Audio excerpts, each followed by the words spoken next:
Radhe Radhe guys. तो आज हम पढ़ेंगे हिंदी साहित्य का इतिहास के second part Ramchandra Shukla book का, जिसमें हम आज पढ़ेंगे आदिकाल। हमने कल सभी विभाजन के नाम पढ़ लिए थे, उनके प्रकरण के नाम पढ़ लिए थे। आज हम उनको डिटेल्स में देखेंगे। तो शुरुआत करते हैं आदिकाल से। आदिकाल संवत 1050 से 1375। प्रकरण 1 सामान्य परिचय। प्राकृत की अंतिम अपभ्रंश अवस्था से ही हिंदी साहित्य का आविर्भाव माना जाता है। हिंदी साहित्य का आविर्भाव किससे माना जाता है? अपभ्रंश अवस्था से। ठीक है, किसकी? प्राकृत की अंतिम अपभ्रंश अवस्था से। और इसका जो समय काल है वो विक्रम की 7वीं शताब्दी के अंतिम चरण में माना जाता है, कि जिसकी शुरुआत है विक्रम संवत की जो 7वीं शताब्दी है उससे शुरू हुआ था। महाराज भोज के समय से लेकर हमीरदेव के कुछ पीछे से इसका समय माना जाता है। जो महाराज भोज थे उनके समय से लेकर जो हमीरदेव थे उनके कुछ समय के उससे माना जाता है। प्रबंध परंपरा रासों के नाम से पाई जाती है, जिसे लक्ष्य करके इस काल को हमने वीरगाथा काल कहा है। अपभ्रंश से ही जो नमूने हमने पद्यों में मिलते हैं वो काव्य भाषा के हैं, जो अपने पुरानेपन के कारण बोलने की भाषा से कुछ अलग बहुत दिनों तक आदिकाल के अंत तथा उसके पीछे पीछे पोथियों में चलती रही। विक्रम की 14वीं शताब्दी के मध्य में एक और तो पुरानी परंपरा में कोई कवि संवत शारंगधार हमीर की वीरता का वर्णन इसी भाषा में कर रहे थे। तो इसमें क्या बताते हैं कि जो अपभ्रंश के बारे में बताते हैं कि इसमें वीरगाथा काल की व्याख्या की गई है। विक्रम की 14वीं शताब्दी के मध्य तक की इसमें पूर्वी परंपरा के बारे में बताया गया है। और जो शारंगधार है उन्होंने क्या बताया है? हमीर की वीरता के बारे में उन्होंने अपने साहित्य या अपने काव्य में वर्णन किया है।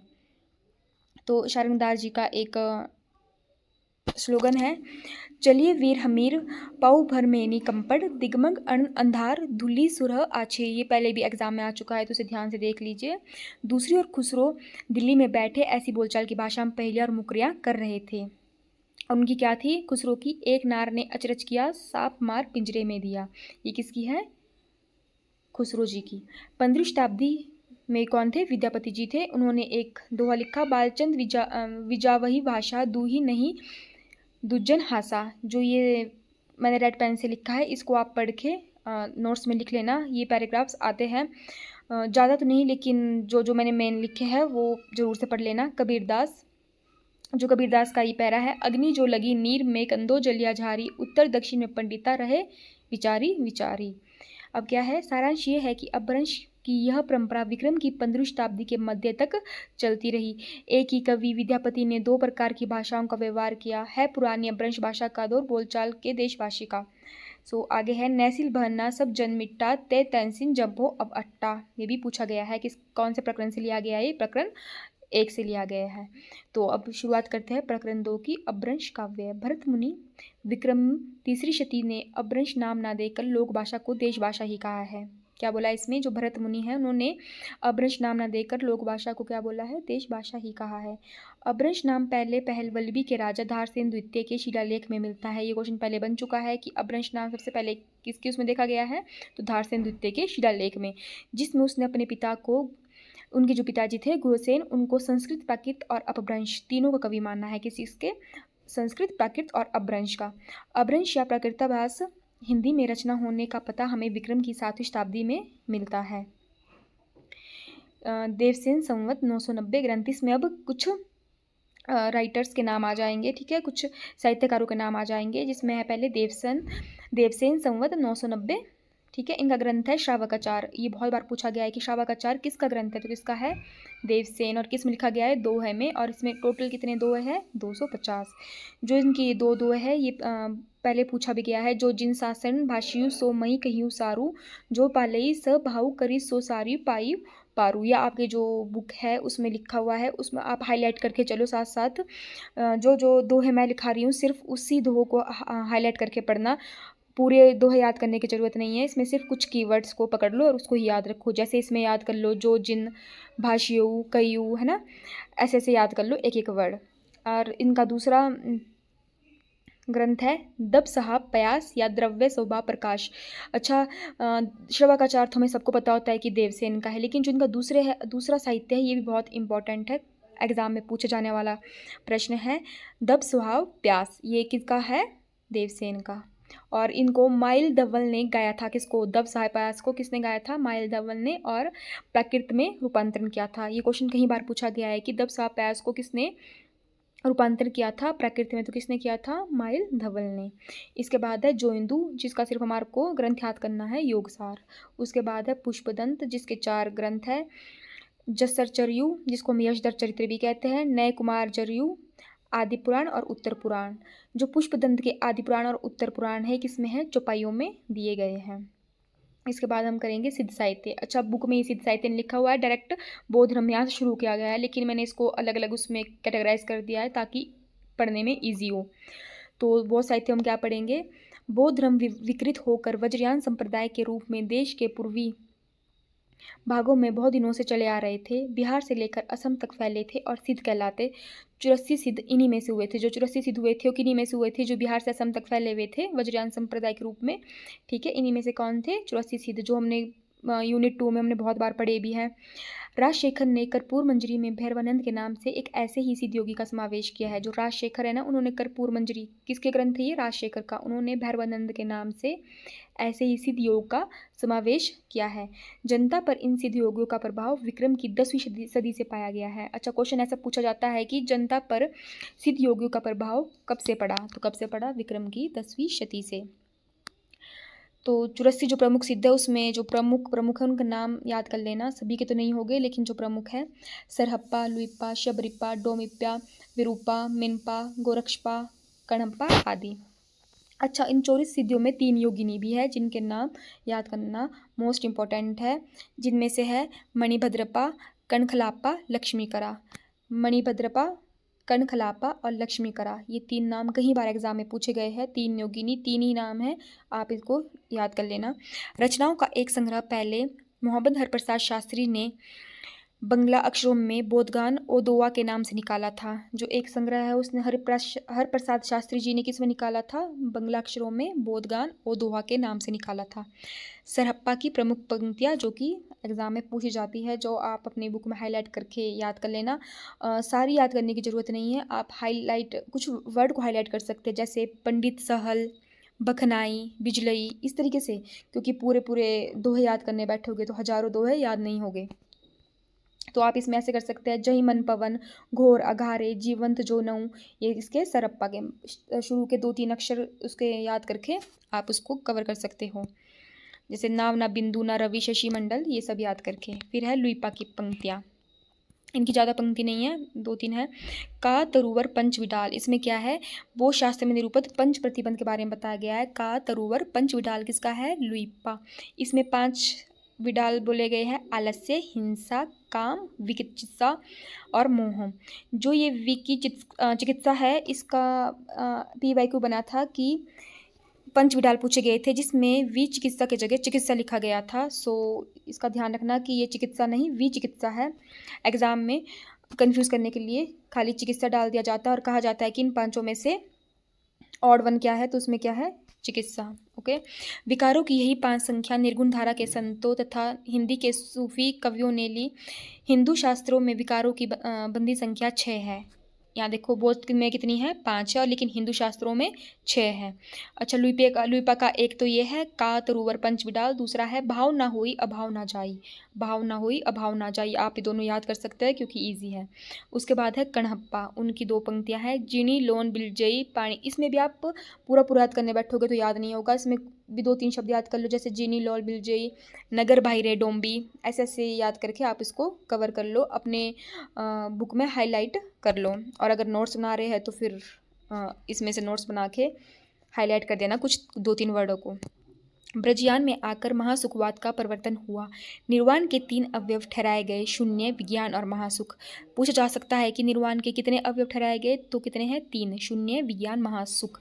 आपसे अलग अलग ऑप्शन में अलग नाम दिए जा सकते हैं, तो उसमें से आपको चूज वन करना होगा, तो शून्य, विज्ञान और महासुख। सिद्ध कणप्पा कहते हैं कि जब तक अपनी गृहिणी का उपयोग न करेगा तब तक पंचवर्ण की स्त्रियों के साथ व्यवहार क्या करेगा। इसमें उन्होंने सिद्ध कणप्पा ने अपने विचार के बारे में बताया है, जो उनके धर्म में माने जाते थे, उनकी संस्कृति में माने जाते थे। कैसा ही शुद्ध और सात्विक धर्म हो, ग्रह और रहस्य के प्रवेश से वह किस प्रकार विवृत और पाखंडपूर्ण हो जाता है, वज्रयान इसका प्रमाण है। ठीक है, अगला है, ये हमने जो अभी तक पढ़ा, हमने क्या पढ़ा, सिद्ध साहित्य, ये मोर देन इनफ है, इससे बाहर नहीं आता है। ओके, इसके बाद हम नाथ साहित्य। गोरखनाथ के नाथ पंथ का मूल भी बौद्ध को ही ब्रजयान शाखा है। 84 सिद्धियों में गोरखनाथ भी गिने गए हैं कि जो नाथ है ना, नाथ साहित्य के जो वो थे गोरखनाथ, वो किसके माने जाते हैं, बौद्धों की एक ब्रजयान शाखा से माने जाते हैं। गोरख ने पतंजलि के उच्च लक्ष्य ईश्वर पंक्ति को लेकर हठयोग का प्रवर्तन किया कि गोरख ने पतंजलि के जो उच्च लक्ष्य है ईश्वर प्राप्ति को लेकर, उसका क्या किया, हठयोग का प्रवर्तन किया। ब्रजयानी सिद्धों का लीला क्षेत्र भारत का पूर्वी भाग था, किनका, ब्रजयानी सिद्धों का। लेकिन गोरख ने अपने ग्रंथ का प्रचार पश्चिम से किया, राजपूताने से पंजाब में किया। ठीक है, जो सिद्ध थे वो कहाँ के थे, पूर्वी भाग के थे, लेकिन जो ये गोरख थे, नाथ पंथ थे, कहाँ के थे, पश्चिम भागों में, राजपूताना और पंजाब में इन्होंने प्रचार किया था। जायसी की पद्मावत में बालनाथ का टीला आया है, ये क्वेश्चन पूछा जाता है कि जायसी की पद्मावत में किसका टीला आया था, तो बालनाथ का, या बालनाथ का टीला किस में बताया गया है, तो जायसी के पद्मावत में। राहुल संकृत्यायन ने व्रजयानी सिद्धों की परंपरा के बीच उनको जो स्थान रखा, उसके अनुसार उनका समय विक्रम की 10वीं शताब्दी माना है। किसका, नाथ का क्या माना है, राहुल संकृत्यायन ने विक्रम की 10वीं शताब्दी, लेकिन शुक्ल जी ने गोरखनाथ का समय विक्रम की 10वीं शताब्दी नहीं मानते हैं। राहुल संकृत्यायन क्या मानते हैं, विक्रम की 10वीं शताब्दी, लेकिन जो शुक्ल जी है ना, रामचंद्र शुक्ल जिनकी हम बुक पढ़ रहे हैं, उन्होंने इसको अपोज किया है। उन्होंने कहा है कि ये 10वीं शताब्दी इनका समय नहीं है। रत्नाकर जोपम कथा व्रजयानी सिद्धों की एक पुस्तक है, पूछी जाती है कि रत्नाकर जोपम कथा किसकी पुस्तक है, तो किसकी है, व्रजयानी सिद्धों की है। ठीक है, रत्नाकर जोपम कथा। महाराष्ट्र के संत ज्ञानदेव ने जो अलाउद्दीन के समय संवत 1358 में थे, अपने को गोरखनाथ की शिष्य परंपरा में कहा है। जो ज्ञानदेव थे महाराष्ट्र के, उन्होंने अपने आप को इसका शिष्य बताया है, गोरखनाथ परंपरा का। उन्होंने ये परंपरा इस क्रम से बताई है, ये क्रम याद करने की जरूरत है, तो इसको ध्यान से देखना। ज्ञानदेव के अनुसार आदिनाथ, जिन्हें हम जालंधर भी कहते हैं, मत्स्येंद्रनाथ, मच्छंद्रनाथ, ठीक है, मत्स्येंद्रनाथ को किसे बोलते हैं, मच्छंद्रनाथ के नाम से, गोरखनाथ, ज्ञानीनाथ, निर्वतीनाथ, ज्ञानेश्वर। ठीक है, नाथ अच्छा, आदिनाथ और जालंधर में कंफ्यूज मत होना, अलग अलग उसमें अलग दिया है। अगर जालंधर बोलेंगे तो भी सही है, आदिनाथ कहेंगे तो भी सही है। नाथ परंपरा में मत्स्येंद्र नाथ के गुरु जालंधर नाथ माने जाते हैं कि जो नाथ परंपरा है उसमें जो ये ना मच्छंद्र नाथ है, इनके गुरु कौन माने जाते हैं, जालंधर माने जाते हैं। जालंधर ने ही सिद्धों से अपनी परंपरा अलग की और पंजाब की ओर चले गए। जो सिद्ध थे ना, उनसे परंपरा अलग किसने की, बेशक ये गुरु इस नाथपंथी ने ना स्टार्ट कर दी थी, लेकिन जो इसको अलग किया था सिद्धों से, वो किसने किया था, जालंधर ने, ना कि गोरखनाथ ने, याद रखना। जालंधर को बालनाथ भी कहा जाता है। क्वेश्चन पूछ सकते हैं कि बालनाथ किसे कहा जाता है, तो जालंधर को कहा जाता है। मत्स्येंद्र जालंधर के शिष्य थे। नाथपंथियों की ये धारणा ठीक जान पड़ती है। मिनपा के गुरु चरपटी नाथ हो सकते हैं, पर मत्स्येंद्र के गुरु जालंधर ही थे। नाथों की संख्या कितनी मानी जाती है, 9। ये कहीं बार पूछा गया क्वेश्चन है कि नाथों की संख्या कितनी है, 9, और सिद्धों की संख्या 84, तो याद रखना। गोरख सिद्धांत संग्रह में मार्ग पर्वतों के नाम गिनाए गए हैं, जिसमें नाम है नागा अर्जुन, जड़ भारत, हरिश्चंद्र, सत्यनाथ, भीमनाथ, गोरक्षनाथ, चरपट, जलंधर और मल्ल्यार्जुन। इसमें से याद रखना कि जो नागा अर्जुन और चरपट और जलंधर है, ये सिद्ध परंपरा के हैं। बाकी जड़ भारत, हरिश्चंद्र, सत्यनाथ, भीमनाथ, गोरक्षनाथ, मल्ल्यार्जुन ये सिद्धांत संग्रह के गोरक्ष के। ठीक है, नाथ पंथ के जोगी को कनपट्टे कहा जाता था। ठीक है, यही क्वेश्चन पूछा गया है, PYQ है कि नाथ पंथ के जोगियों को क्या कहा जाता था, तो कनपट्टे कहा जाता था। इस प्रकार नाथ पंथ के जोगियों ने परंपरा, साहित्य, भाषा या काव्य भाषा से जिसका ढांचा कुछ खड़ी बोली लिए राजस्थानी था। देश भाषा पुस्तकों में पूजा, तीर्थाटन आदि के साथ हज, नमाज आदि का उल्लेख था। पुस्तक का नाम काफिर बोध था कि जो देश भाषा की पुस्तकें थी, उन्होंने पूजा के साथ साथ किसका नाम था, हज और नमाज आदि का उल्लेख किया, और पुस्तक का नाम क्या रखा, काफिर बोध। पूछ सकते हैं कि काफिर बोध था, उसमें ये कैसी पुस्तक थी, देश भाषा की पुस्तक थी, और इसमें क्या क्या उल्लेख था, हज नमाज का। ठीक है, देश भाषा में ही लिखे गोरख पंथ की पुस्तकों में गद्य पद्य दोनों और विक्रम संवत 1400 के आसपास की रचनाएं हैं। कि जो देश भाषा में गोरख पंथ ने पुस्तकें लिखी थी, गद्य और पद्य दोनों में, उसमें विक्रम संवत के 1400 के आसपास की रचनाएं मिलती हैं। जो पुस्तकें पाएगी उनका नाम कुछ इस प्रकार से है, गोरख गणेश गोष्ठी, महादेव गोरख संवाद, गोरखनाथ जी की 17 कला, गोरख बोध, दत्त गोरख संवाद, योगीश्वरी साखी, नरवई बोध, विराट पुराण, गोरख सार, गोरखनाथ की बनी। ये 1-2 बार पढ़ोगे तो आपको धीरे धीरे याद होने लग जाएंगे। इंपॉर्टेंट है तो याद कर लेना। ये सब ग्रंथ गोरख के नहीं, उनके अनुयायी शिष्यों के रचे हैं, कि जो सारे के सारे ग्रंथ थे सिर्फ गोरखनाथ जी ने नहीं, उनके शिष्यों ने भी रचे हैं। उपयुक्त पुस्तकों में नरवई बोध के नाम नरवई नरपति में ही अपभ्रंश का आभासाई है। इस पुस्तकों में अधिकतर संस्कृत ग्रंथों के अनुवाद है। विराट पुराण संस्कृत के विराट पुराण से लिया गया है। अच्छा, एक क्वेश्चन ये पूछा गया था कि विराट पुराण किससे लिया गया है, तो ये संस्कृत के विराट पुराण का अनुवाद है। गोरख पंथ में यह संस्कृत ग्रंथ पाए जाते हैं।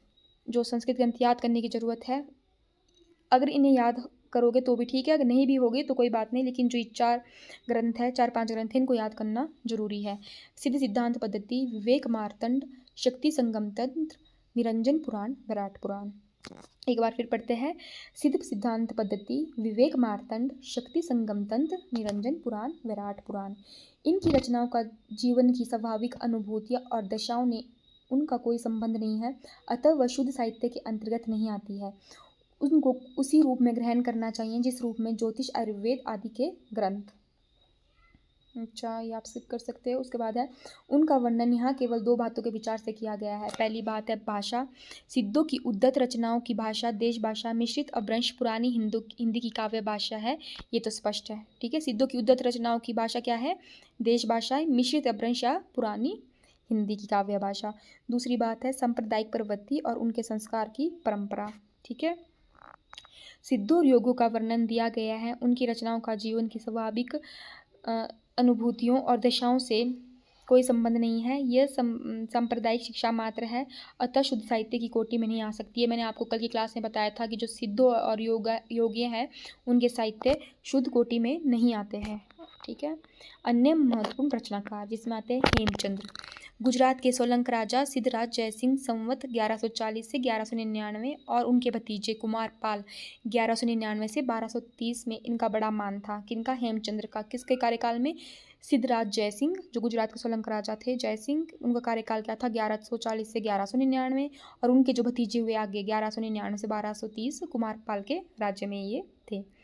ये प्रसिद्ध जैनाचार्य थे। कौन? हेमचंद्र जी। व्याकरण ग्रंथ सिद्ध हेमचंद्र शब्दानुशासन, ये ग्रंथ के बारे में हमने बहुत बार पढ़ा है बुक्स में कि सिद्ध हेमचंद्र शब्दानुशासन किसका ग्रंथ है, तो ये हेमचंद्र जी का। सिद्धराज के समय में बनाया है। इसे संस्कृत, प्राकृत, अपभ्रंश तीनों का समावेश है। शब्दानुशासन में किसका समावेश है? संस्कृत, प्राकृत और अपभ्रंश का। हेमचंद्र ने भट्टी के समान एक दवाश्रय काव्य की रचना भी की। अच्छा, शब्दानुशासन तो हमने कई बार पढ़ा है, लेकिन दव्याश्रय काव्य हमने कभी बहुत रेयर ही कहीं किसी बुक में पढ़ा है, तो उसको याद करने की जरूरत है। क्या? दव्याश्रय काव्य। और इसके अंतर्गत कुमार पाल चरित नामक एक प्राकृत काव्य भी है। इस काव्य में भी अपभ्रंश पद्य रखे गए हैं, जिसमें आगे इनके थोड़े से दोहे या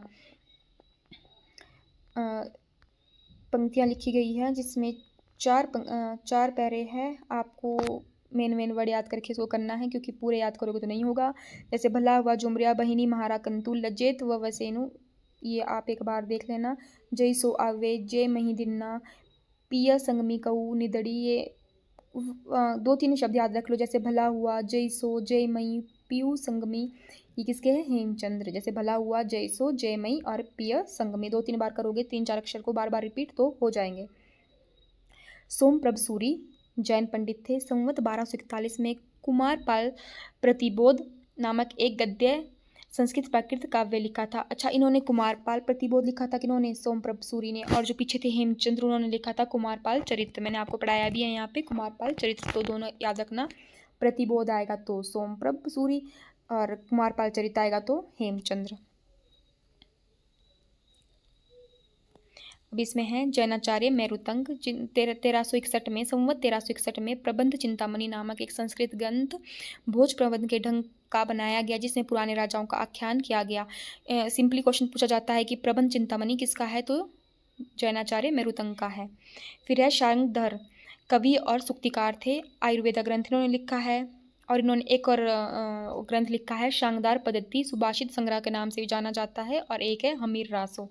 इनका जो शांगदार पद्धति नाम से पहचाना जा सकता है, लेकिन इनका है हमीर रासो, जो याद करने की जरूरत है। उसके बाद है प्रकरण 3 देश भाषा काव्य, इसको रासो काव्यों के नाम से भी जाना जाता है। राजसभा में सुनाए जाने वाले नीति, श्रृंगार आदि विषय प्राय दोहों में कहे जाते वीर रस में पद्य छप्पे हैं। जो राजभाषाओं में राजसभाओं में सुनाए जाने वाले नीति और श्रृंगार आदि है वो प्राय दोहों में कहे जाते हैं, और जो वीर रस है वो छप्पे में कहा जाता है। ये आपने पढ़ा होगा, दोहे छप्पे, ठीक है। जैसे यूरोप में वीर गाथा का प्रसंग युद्ध और प्रेम रहा है, वैसे ही यहाँ भी रहा है। प्रधान रस वीर ही रहता है, श्रृंगार सहायक के रूप में होता है, ठीक है।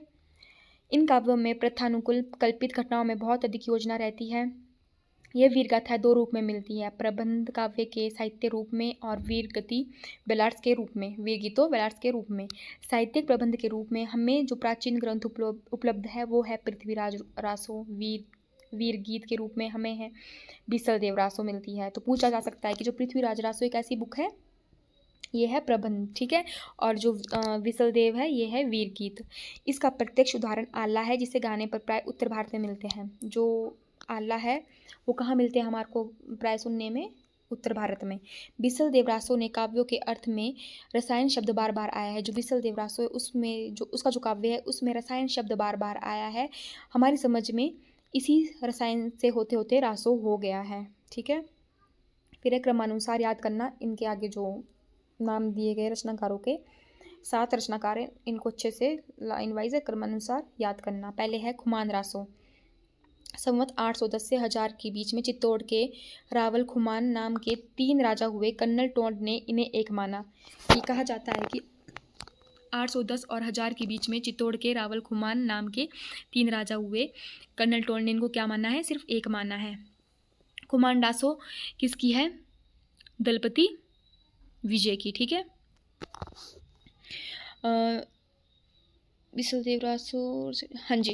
तो खुमान रासो किसने लिखी है? दलपति विजय की। और उन्होंने क्या बोला है कि जो 3 अलग अलग राजा है उनको कर्नल टोंड ने तो एक माना है। जैसे खुमान प्रथम है विक्रमी संवत 810 से 865, द्वितीय है 870 से 900 और तृतीय है 965 से 990।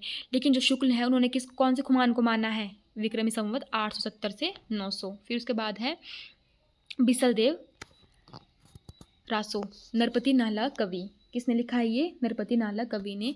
विग्रह राज चतुर्थ, ये किसका वो था? बिसलदेव। नरपति नाला किसका वो था? बिसलदेव का समकालीन था।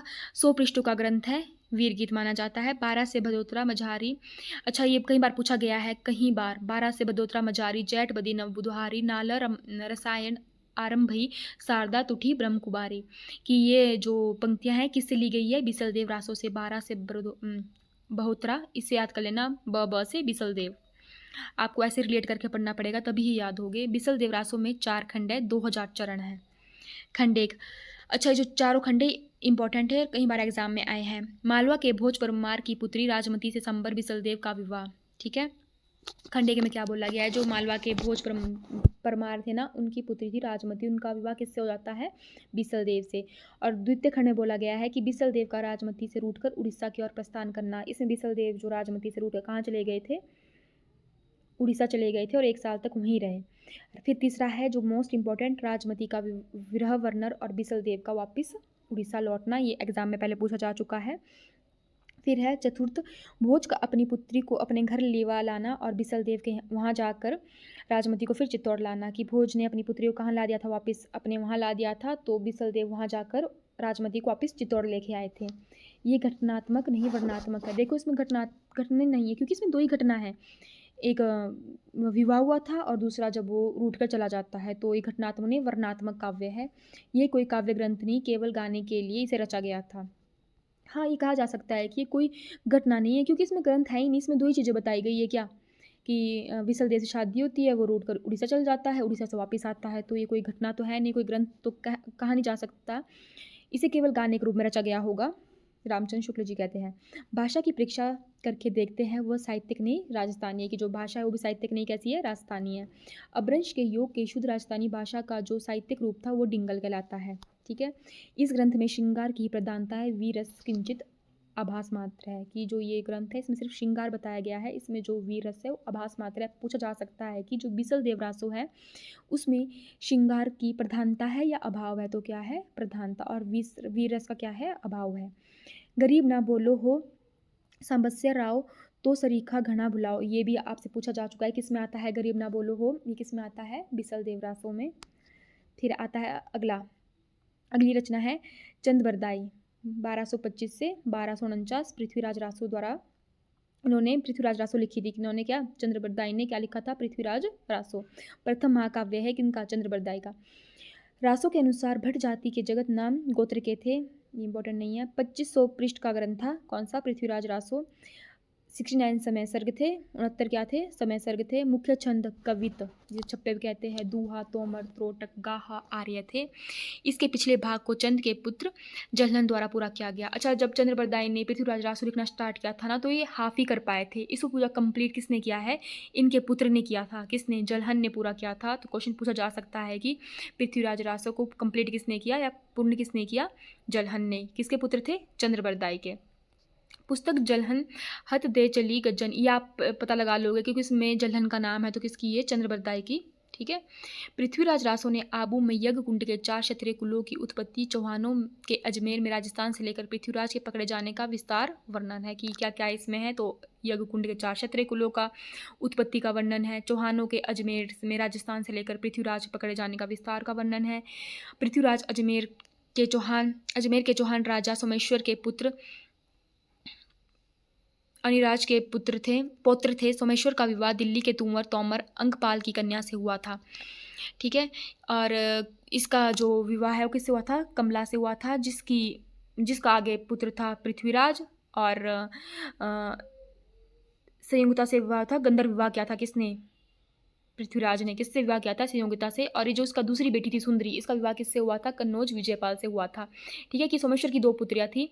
ठीक है, कौन सी, कमला और सुंदरी। कमला का विवाह पृथ्वीराज से हुआ था, सुंदरी का किससे हुआ था, जयचंद राठौर से हुआ था, इंपॉर्टेंट नहीं है। पृथ्वीराज की राजभाषा के कश्मीरी कवि जयानक ने संस्कृत में पृथ्वीराज विजय नामक काव्य लिखा। पूछ सकते हैं कि जो पृथ्वीराज की राजसभा में कश्मीरी कवि थे जयानक, उन्होंने क्या लिखा है, पृथ्वीराज विजय नामक काव्य लिखा है। और इन्होंने इसमें ना पृथ्वीराज की जो माता है उनको कर्पूरी देवी कहा है। ठीक है। चंद ने पृथ्वीराज का जन्मकाल 1115 लिखा है, और जो कि ऑथेंटिक भी है कि अगर क्वेश्चन पूछ लिया जाए पृथ्वीराज का जन्मकाल, तो क्या बोला है, 1115 संवत बोला है किसने, चंद ने। भाषा की कसौटी पर यदि ग्रंथ को कसते हैं तो और भी निराशा होना पड़ता है, क्योंकि ये बिल्कुल बेठिकाना है। उसमें व्याकरण आदि की कोई व्यवस्था नहीं है, दोहे की कुछ और, कवित और भाषा का कोई ठिकाना नहीं है। त्रोटक आदि छोटे छोटे छंदों में कहीं कहीं अनुस्वार इसमें बताया गया है कि इसमें अगर भाषा देखी जाए तो भी प्रॉपर ढंग से नहीं है। ठीक है। यह ग्रंथ ना तो भाषा के इतिहास के और ना ही साहित्य के इतिहास से जिज्ञासु का काम का है। पृथ्वीराज रासो में कवि चंद के 10 पुत्रों के नाम लिए हैं। सूरदास की साहित्य लेरी में टीका, ये देखो पढ़ हम किसको रहे हैं, पृथ्वीराज रासो को, लेकिन इसमें किसका वर्णन भी हुआ है, सूरदास की साहित्य लहरी का वर्णन भी हुआ है। तो कंफ्यूज मत होना, पूछा जा सकता है सूरदास की साहित्य लहरी का वर्णन पृथ्वीराज रासो में हुआ है कि नहीं है, तो हुआ है। और उसमें जो ये है, प्रथम ही प्रभु यज्ञ में प्रकट अद्भुत रूप, ब्रह्मराव विचारी ब्रह्म राखु नाम अनूप। ये क्वेश्चन कहीं बार पूछा गया है कि किसमें है, तो किसमें है, पृथ्वीराज रासो। ठीक है। पृथ्वीराज रासो के पद्मावती समय के कुछ पद, इसके 3 पद है जो हमारे को याद करने की जरूरत है। हिंदू वान यान उत्तम सुदेश तह उदित दुर्ग दिल्ली सदेश मनु कला। ये आपको मैं फिर से बोल रही हूँ, आपको स्टार्टिंग के शब्द याद कर लो। मैं खुद ऐसे करती थी, हिंदू वानयान, मनु कला, व्रजीय घोर निशान। ठीक है, 3 शब्द याद कर लिए, बार बार रिपीट करके, हिंदुवान, मनहु कला, बजिए घोर। किसके हैं, चंद्रबरदाई में, पृथ्वीराज रासो में चंद्रबरदाई के। ठीक है। और फिर उसके बाद है भट्ट केदार और मधुकर कवि, अलग अलग कवि है। ठीक है। इनका समय 1224 से 43 बताया गया है। जो भट्ट केदार का काव्य है वो है जयचंद प्रकाश महाकाव्य। और जो जयमयंक जस चंद्रिका है वो किसका है, मधुकर कवि का। तो 2 अलग अलग है, इसमें कन्फ्यूजन होती है। जयचंद प्रकाश किसका है, भट्ट केदार का। जयमयंक जस चंद्रिका किसका है, मधुकर कवि का। भट्ट केदार ने कन्नौज के सम्राट जयचंद का गुणगान गाया है। ठीक है। रासों में चंद और भट्ट केदार के संवाद का उल्लेख भी है। जो रासो लिखा गया था ना, उसमें चंद और भट्ट केदार का क्या है, संवाद बातचीत का उल्लेख भी है। इनका उल्लेख सियांगचे दयालकृत राठौड़ में ख्यात, ये है कि इनका जो वर्णन है ना, दोनों का बहुत कम मिलता है। राठौड़ में ख्यात जो बीकानेर है उसकी पुस्तक भंडार हुई, उनका बारे में लिखा गया है। फिर है अगला है जगनिक, संवत 1230। कालिंजर के राजा परमार के यहाँ जगनिक नाम के एक भाट थे, जिन्होंने महोबे के दो प्रसिद्ध प्रसिद्ध देश प्रसिद्ध वीरों आल्हा और उदल उदय सिंह वीर चरित का वर्णन किया है। किस किस का वर्णन किया है जगनिक ने? आल्हा और उदल। उदल को उदय सिंह भी कहते हैं, ठीक है, कंफ्यूज मत होना। 12 बरस ले कुकर जिए और 13 बरस ले जिए सियार, 20 बरस 18 छत्री जिए आगे जीवन को धिक्कारी। किसका है? परमाल रासोकार। परमाल रासो किसकी रचना है? जगनिक की है, नोट कर लेना, मैंने यहाँ नोट नहीं किया है। परमाल रासो किसकी है? जगनिक की है। वैसे तो ये जगनिक में आ रहा तो आप समझ जाओगे कि जगनिक के बारे में ही कहा जा रहा है। तो ये कई बार पूछा गया है कि 12 बरस ले कुकर जिए और 13 ले जिए सियार, बरस 18 क्षत्रिय जिए आगे जीवन को धिक्कार। कई बार पूछा जा चुका है। किसमें है? परमाल रासो। परमाल रासो किसकी है? जगनिक की। इसमें पंडित और विद्वान के हाथ तो इसकी रक्षा की और नहीं बढ़े, जनता के बीच इसकी गूंज बनी रही, और गूंज मात्र मूल शब्द नहीं। आला का प्रचार यूँ तो सारे उत्तर भारत पर है, केंद्र बैसलवाड़ा है। पूछ सकते हैं कि आला का प्रचार का जो मेन केंद्र है वो कहाँ है? बैसलवाड़ा। अच्छा, ये पूछा जा सकता है जो आला खंड है ना या परमाल रासो, इसको तत्कालीन कलेक्टर किसने लिखा था? चार्ल्स इलियट ने सबसे पहले सो गीतों का संग्रह छपवाया था। किसने? फरुखाबाद में थे उस time collector mister Charles Elliot, जिन्होंने सबसे पहले इसके गीत को छपवाया था। फिर अगला है 7वां श्रीधर, इनका है रलमल छंद, 1254 संवत। इदुर के राठौर राजा रलमल की उस विजय का वर्णन है जो उसने पाटन के सूबेदार जफूर खां पर प्राप्त की थी। इसमें सिंपली पूछा जाता है कि रलमल छंद किसका है? श्रीधर का है। अच्छा, इसमें एक पंक्ति भी है, ढमढमाई ढंकर ढोल ढोली जंगिया। किसकी है? श्रीधर की है, रलमल छंद में है। ढमढमाई ढुंकर ढोल ढोली जंगिया, एक दो बार पढ़ लोगे तो याद हो जाएगी। रलमल छंद में है किसके? श्रीधर। ठीक है, अब है अंतिम प्रकरण, फुटकल रचनाएं। दिल्ली के खुसरो मियाँ और तिरुपति के विद्यापति जैसे पुराना चावल, इसमें पता क्या है? खुसरो और तिरुपति के बारे में लिखा गया है फुटकल रचनाओं में। और इसमें एक चीज़ है कि ये किस में लिखा गया है, जैसे पुराना चावल बड़े आदमी को खाने योग्य समझा जानता है, वैसे ही अपने समय में कुछ पुरानी परंपरा के गौरव से युक्त भाषा ही पुस्तक रचने वाले के व्यवहार योग्य समझी जाती थी। ये पूछा जाता है कि कौन से प्रकरण में बताया गया है, तो ये प्रकरण 4 में बताया गया है। इसमें है खुसरो और विद्यापति जी के बारे में बताया गया है, तो हम पहले डिस्कस करेंगे खुसरो। पृथ्वीराज की मृत्यु 1249 के 90 वर्ष के पीछे खुसरो ने संवत 1340 के आसपास रचना आरंभ की थी। ठीक है, इनकी मृत्यु 1381 में हुई थी। बड़े ही विनोदी थे, मिलनसार और सहृदय थे। इसी से जनता की सब बातों में पूरा योग देना चाहते थे। उसमें उक्ति व चित्र की प्रधानता थी। अच्छा, इसमें क्वेश्चन पूछा गया है कि मतलब जो हमारे स्टेटमेंट वाले क्वेश्चन होते हैं उसमें खुसरो के बारे में 2-3 लाइन लिख दी जाती है और उसमें एक लाइन लिख दी जाती है कि इसमें उक्ति व चित्र की इसमें उक्ति व चित्र का अभाव था, ठीक है, या प्रधानता थी। तो क्या थी? प्रधानता थी। कई बार प्रधानता की जगह अभाव लिख दिया जाता है और वो स्टेटमेंट क्या हो जाती है? गलत हो जाती है। और ध्यान रखना क्या थी? प्रधानता। गीतों और दोहों की भाषा ब्रज या मुख प्रचलित भाषा ही रही है। जो गीत और दोह है उनकी जो भाषा है वो ब्रज और मुख प्रचलित ही रही है, सिंपली भाषा रही है। कबीर की अपेक्षा खुसरो का ध्यान बोलचाल की भाषा पर अधिक रहता था, कि जो कबीर है उनकी अपेक्षा किसका ध्यान रहता था बोलचाल की भाषा की ओर? खुसरो का।